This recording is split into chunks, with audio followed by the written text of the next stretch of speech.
I remember my favorite cartoon when Tweety Bird would run from Sylvester. Every time he felt as though Sylvester was nearby, Tweety Bird would try to get the attention of his owner.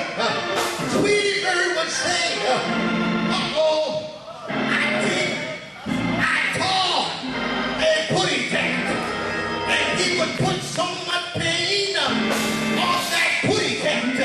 But I'm not a fan of Tweety Bird. I'm actually a fan of Sylvester. And no matter how much Sylvester suffered trying to get Tweety Bird, he kept on going. He said suffering succotash. And he kept on going. Look at somebody and tell him suffering succotash.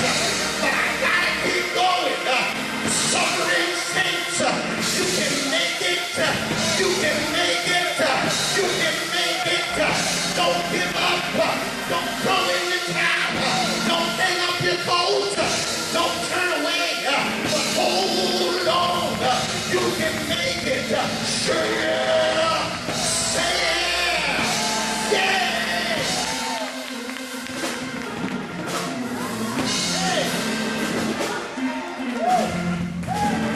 Suffering in the fellowship.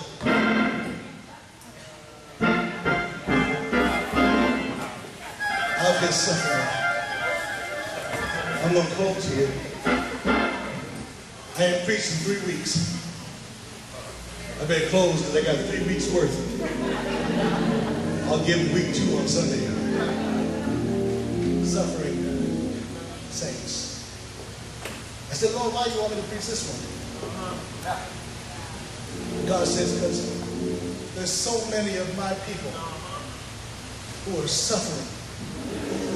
And they think that their suffering is a result of something they've done wrong. God says, but that's not what it is. So he said, I want you to tell them that your suffering is all part of his plan.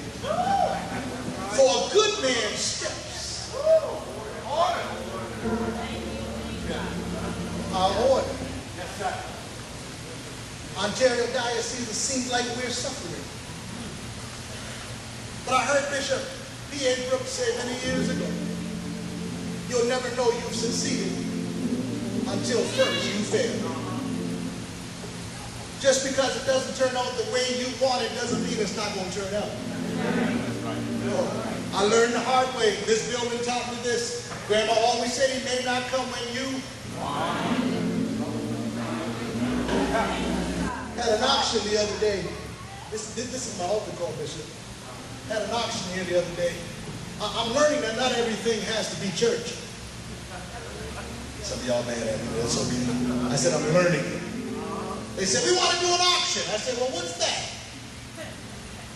They said, we'll get all kind of people to donate stuff and we'll just auction it off to the highest bidder.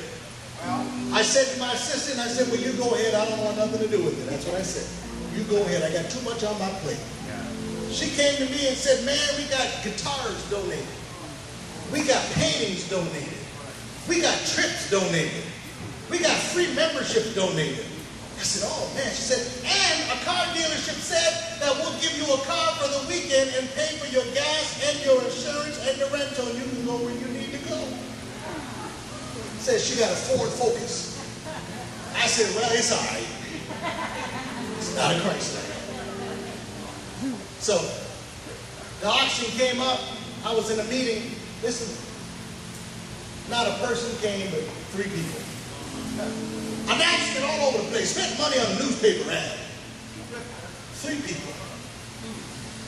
What we have, Renee, about 13 of us, about that, in a meeting. I said at the meeting, there ain't no sense of us arguing over stuff that we ain't going to solve tonight. So how would y'all like to go to the auction? We let out, brought our 13 over. As soon as we got in the room, Pastor Hurst, another group of people started coming in the room. 25 folk. I said, hallelujah. I said, Lord Jesus, I'll be happy if we could just come out on top. If give me a couple $100. I'll be happy. We got to doing that auction, and an hour and a half later, we walked out of there with over $1,000.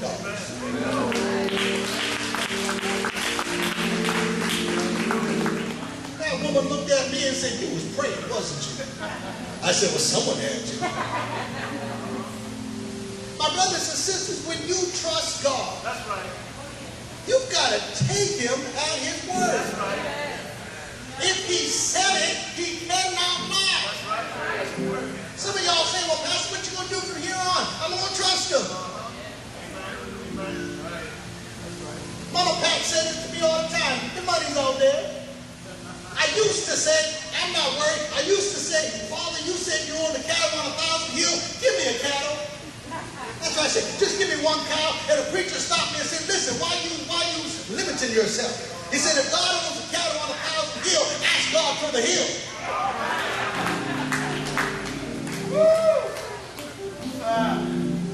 God wants you to know that what you're suffering through right now, it's in order. And if you just go through it, somebody say through it, there's a reward on the other side. Will you stand with me?